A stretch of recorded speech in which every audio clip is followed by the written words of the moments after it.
Olá, meu nome é Pedro, sou acadêmico de Medicina da UFNT e hoje eu vou falar um pouco sobre hanseníase. Vamos começar pela definição. Hanseníase é uma doença crônica causada por uma bactéria chamada Mycobacterium leprae e pode deixar sequelas quando não tratada ou quando é diagnosticada tardiamente. O modo de transmissão é quando a bactéria é eliminada para o meio exterior pela tosse, espirro e gotículas de saliva. Lembre-se, hanseníase não se transmite por toque. As manifestações clínicas mais típicas, ou seja, os sintomas da hanseníase mais típicos, são áreas na pele com perda de sensibilidade térmica, perda de sensibilidade dolorosa e perda de sensibilidade tátil.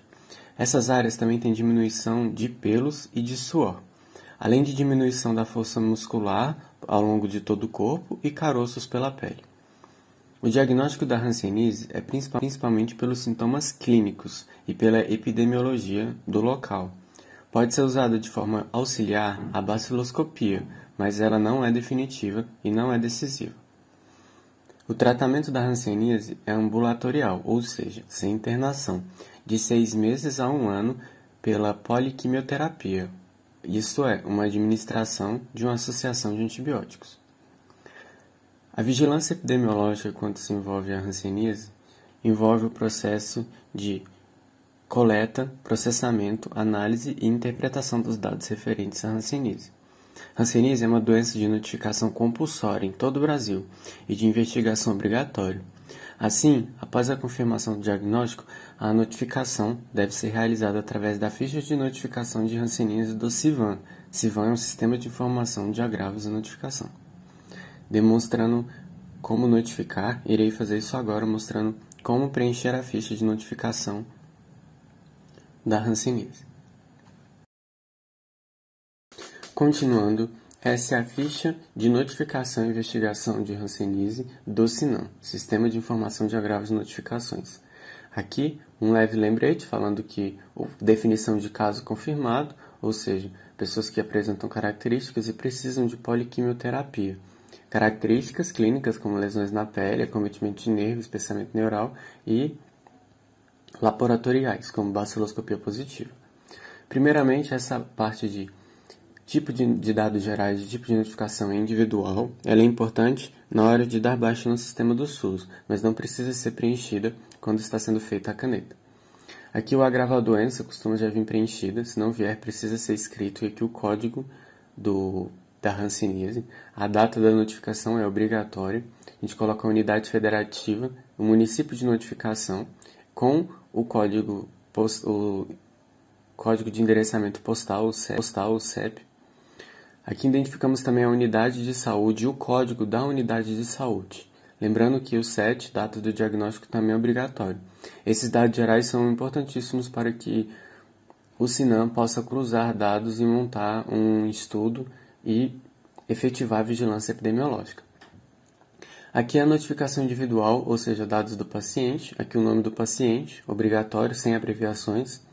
Data de nascimento ou idade, quando na falta de um, o outro se torna obrigatório. O sexo do paciente, se é gestante ou não, ou se não se aplica, no caso, se for homem. A raça ou a cor que o paciente se identifica. O grau de escolaridade do paciente, o número do cartão do SUS e o número da mãe, também sem abreviações. Lembrando que essa notificação individual é fundamental para traçar o perfil na hora de efetivar a vigilância epidemiológica. Aqui os dados da residência, coloca-se a unidade federativa, o município de residência, o CEP, o distrito, o endereço como um todo do paciente, a zona onde ele mora, ou o que é predominante, se é predominantemente urbana, rural, periurbana. Se ele residiu fora do Brasil ou mora fora do Brasil, deve ser colocado aqui, nesse campo 30. Nesse 28 é importante colocar o telefone do paciente. Além do mais, e a gente pode colocar dados complementares do caso, como o número do prontuário, a ocupação do paciente, dados clínicos. Essas informações mais pessoais são importantes para formar a vigilância epidemiológica. Dados clínicos como número de lesões cutâneas, a forma clínica da hanseníase, a classificação operacional e o número de nervos afetados. O atendimento diz respeito à avaliação do paciente, então o grau de incapacidade física no momento em que foi diagnosticado, se a doença está mais avançada ou não, de 0 a 3, grau 0, 1, 2, 3 e não avaliado. O modo de entrada, se foi um caso novo, se foi transferência de outro município, se foi do mesmo município, se foi de outro estado, de outro país, se foi reingresso. O modo de detecção, ou seja, se foi demanda espontânea, o paciente foi lá para sentir os sintomas, foi encaminhado de outro local, se foi um exame coletivo, exame de contato. Dados laboratoriais, que como explicamos antes, a baciloscopia é o exame laboratorial que não fecha o caso clínico, mas ele serve como adicional. O tratamento, ou seja, a data do início do tratamento e como foi o esquema terapêutico no momento do diagnóstico do paciente. Então, quais foram os antibióticos e quais foram as quantidades de doses.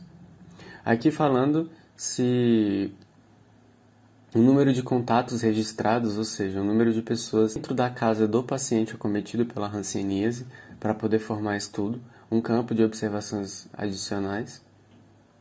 Aqui tem o campo do observador, onde se coloca novamente a pessoa que está preenchendo a ficha, está fazendo essa análise da hanseníase.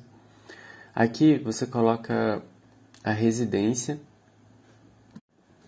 que é o código do município, quanto tempo o paciente mora aqui, o local de residência de 3 a 5 anos antes do início da doença, que também é fundamental para que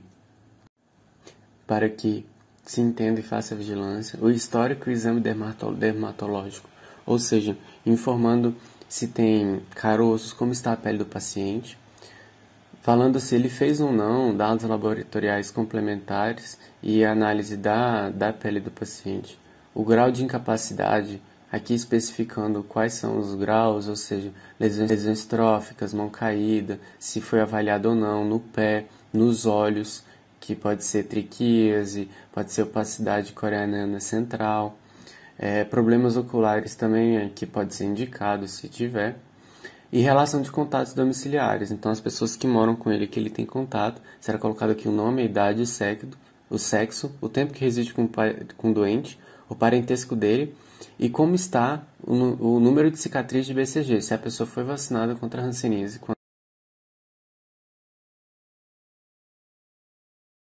A etapa de investigação busca romper a cadeia epidemiológica da doença, ou seja, descobrir a fonte de contágio e prever novos casos de pessoas que convivem com o doente. Isso é chamado de vigilância de contatos. Isso permite com que prevenimos novas contaminações e favorecendo o diagnóstico e tratamento precoce, aumentando a chance de vida e diminuindo a quantidade de sequelas. O encerramento do carro é baseado na regularidade do tratamento, como o número de doses e tempo de tratamento, acompanhado de avaliação neurológica, capacidade física e orientação sobre os cuidados após a alta. Pacientes que foram irregulares no tratamento ou que não conseguiram completar o tratamento no prazo máximo, chamados de casos de abandono, podem precisar reiniciar todo o tratamento. O controle e a prevenção da hanseníase, quando se fala de vigilância epidemiológica, é feito usando-se estratégias de vigilância e prevenção para estimular o diagnóstico e avaliação precoce das pessoas próximas ao doente e, assim, interromper o ciclo de transmissão da hanseníase. Algumas medidas de prevenção envolvem o acompanhamento e monitoramento regular com avaliação neurológica de grau de incapacidade e busca de outros sinais hansêmicos. Assim, sistematizando e uniformizando o atendimento ao paciente em todo o Sistema Único de Saúde do Brasil.